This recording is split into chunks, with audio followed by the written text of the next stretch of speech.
Bismillahirrahmanirrahim. Assalamualaikum warahmatullahi wabarakatuh. Alhamdulillah wassalatu wassalamu ala Rasulillah wa ala alihi wa sahbihi wa man walah. Ikhwati anzakumullah. Salah satu fenomena yang sering terjadi di dalam kehidupan kaum muslimin, yaitu merupakan sunnah kauniyah dari Allah tabaraka wa ta'ala dalam kehidupan kaum muslimin tersebut, yaitu banyaknya perbedaan-perbedaan pendapat yang terjadi. Dan ini sudah disebutkan oleh Rasulullah sallallahu alaihi wasallam di dalam hadisnya sahih. Rasulullah sallallahu alaihi wasallam bersabda, "Man ya'ish minkum fasayara ikhtilafan katsira. فَعَلَيْكُمْ بِسُنَّتِي وَسُنَّةِ الْخُلَفَاءِ الرَّاشِدِينَ الْمَهْدِيِّينَ مِنْ بَعْدِي." Kata Rasulullah sallallahu alaihi wasallam, barang siapa di antara kalian yang hidup setelah aku, maka kalian akan melihat perselisihan yang banyak. فَسَيَرَى اخْتِلَافًا كَثِيرًا, maka kalian akan melihat perbedaan yang banyak. Tentunya yang dimaksud oleh Rasulullah sallallahu alaihi wasallam ini adalah perbedaan dalam pandangan-pandangan di dalam beragama. Maka kata Rasulullah sallallahu alaihi wasallam pada saat itu, fa'alaikum bisunnati, hendaklah kalian mengikuti sunnahku, yaitu tata cara aku beragama. Apa yang telah aku sampaikan di dalam hidupku. Dan ini yang kita kenal dengan sunnah Rasulullah sallallahu alaihi wasallam. Kemudian sunnatil khulafa'ir rasyidin al-mahdiyyin. Kemudian beliau membuka juga peluang di mana mungkin orang akan mengatakan, bagaimana kita bisa mengikuti Rasulullah sallallahu alaihi wasallam sementara Rasulullah sallallahu alaihi wasallam itu adalah seorang nabi yang diberikan karunia oleh Allah taala dengan semua sikap kebenaran. Beliau maksum, terjaga dari kesalahan. Dan ini sangat sulit bagi seseorang untuk mengikuti Rasulullah sallallahu alaihi wasallam dalam bentuk yang sesempurna itu.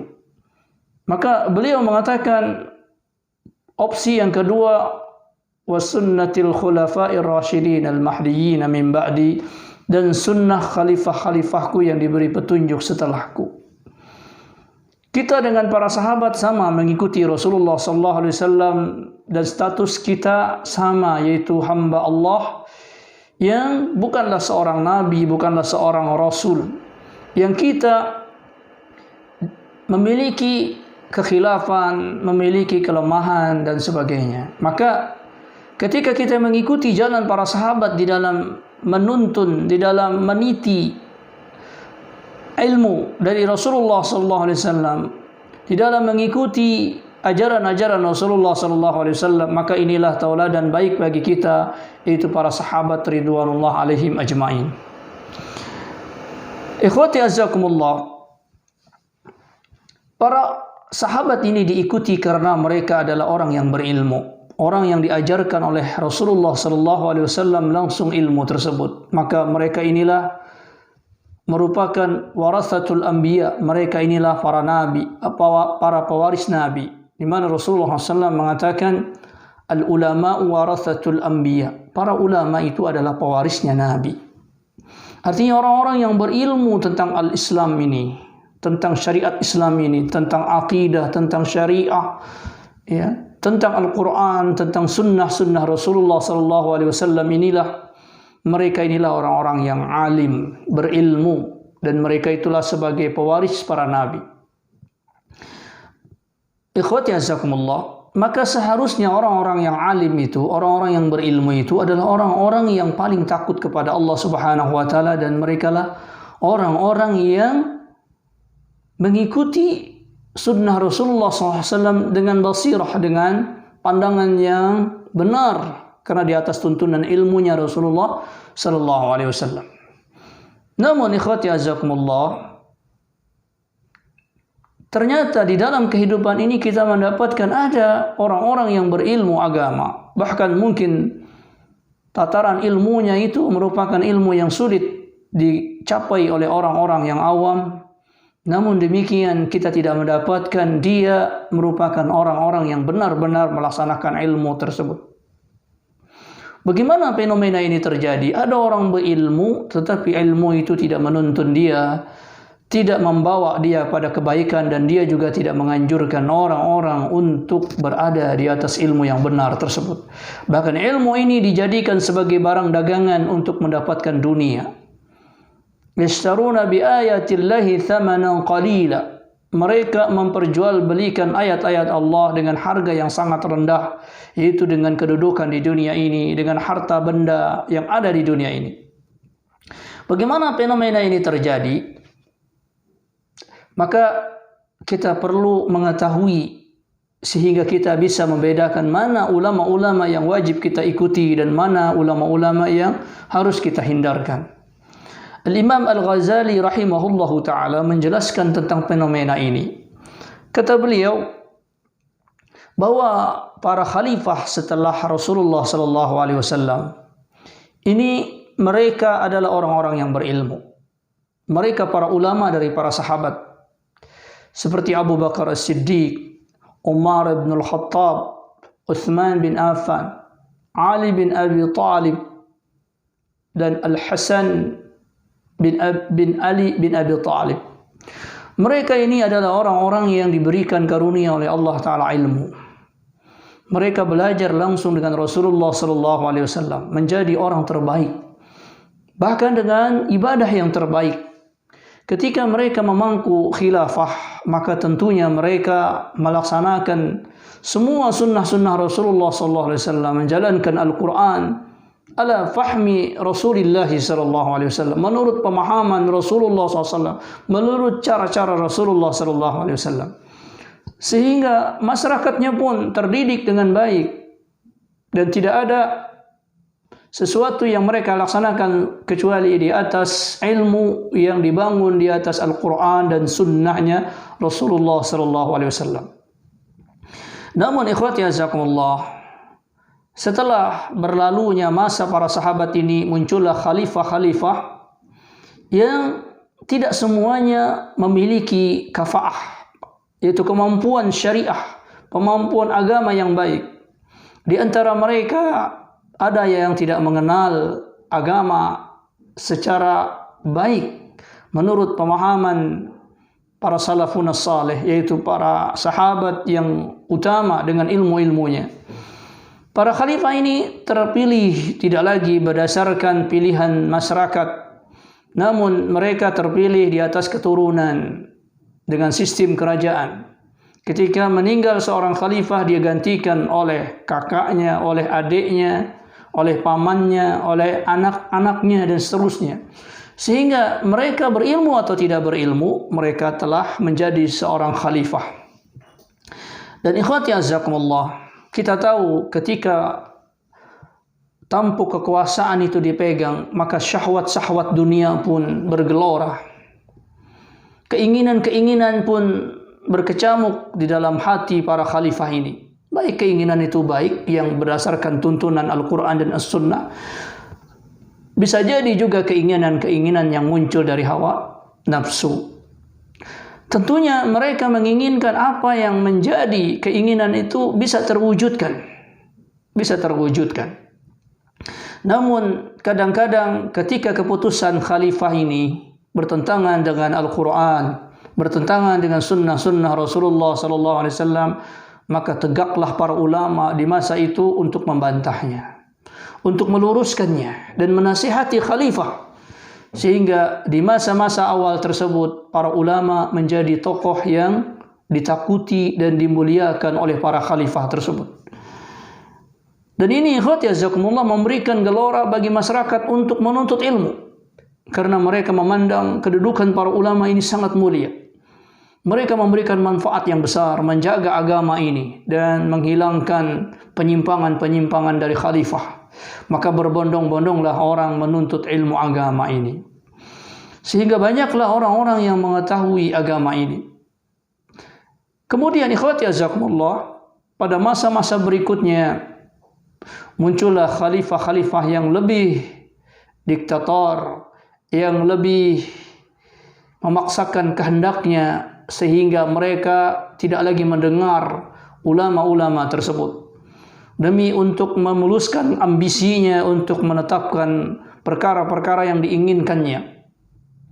Maka salah satu yang menjadi cara bagi para penguasa tersebut untuk melaksanakan syahwat-syahwatnya tersebut, lalu mereka mencari ulama-ulama, orang-orang alim yang memiliki kapasitas syariah, yang kemudian mereka datangi para ulama ini dan kemudian mereka tawarkan dunia, baik jabatan, baik harta benda, di mana mereka membutuhkan fatwa ulama-ulama ini agar apa yang mereka inginkan ini bisa terlaksana. Dan ikhwati azakumullah, para ulama adalah manusia biasa yang kadang-kadang diliputi oleh syahwat, keinginan untuk mendapatkan pengakuan, keinginan untuk mendapatkan harta dunia. Maka di antara mereka menyambut tawaran-tawaran dari para khalifah ini. Jadilah mereka tameng dengan segala keputusan-keputusan penguasa ini, yang kemudian mereka membuat fatwa-fatwa yang membenarkan apa-apa yang dilakukan oleh para khalifah ini. Mulailah mereka menafsirkan Al-Quran sesuai dengan kehendak-kehendak duniawi tersebut. Mulailah mereka mendatangkan hadis-hadis Rasulullah SAW yang kemudian ditakwilkan, kemudian dijelaskan dengan kehendak-kehendak tersebut. Bahkan terkadang-kadang muncul syahwat sampai-sampai di antara mereka ada yang memalsukan ucapan-ucapan, sabda-sabda dari baginda Rasulullah sallallahu alaihi wasallam. Maka inilah yang kemudian disebut oleh Al-Imam Al-Ghazali sebagai ulama ussu, ulama-ulama yang buruk akhlaknya. Mereka ini tetap disebut sebagai ulama karena memang mereka adalah orang alim. Padahal sebenarnya ulama itu di dalam definisi Al-Quran disebutkan adalah orang-orang yang paling takut kepada Allah Ta'ala. Mereka tidak akan berkata, tidak akan berbuat kecuali di atas kehendak Allah Subhanahu wa Ta'ala. Allah Ta'ala berfirman, "Innama yakhshallaha min ibadihil ulama." Sesungguhnya yang paling takut kepada Allah Subhanahu wa Ta'ala dari hambanya ini adalah orang-orang yang berilmu. Maka sebenarnya ilmu menjaga seseorang atau mengarahkan seseorang untuk mengenal kepada Allah, dan ketika dia mengenal keagungan dan kemuliaan Allah, muncullah rasa khasyah di dalam hati tersebut. Namun kini definisi ulama tidak lagi berlandaskan kepada rasa khasyah tersebut. Ulama hanya dinilai dari sisi ilmu, keilmuan, kemampuan untuk membaca Al-Quran, menafsirkan Al-Quran, kemampuan untuk menghafal hadis-hadis Rasulullah SAW dan menjelaskannya. Namun tidak sedikit hati mereka lalai dari Allah Subhanahu wa Ta'ala dan menjadikan ilmu-ilmu itu sebagai barang dagangan untuk meraih dunia itu.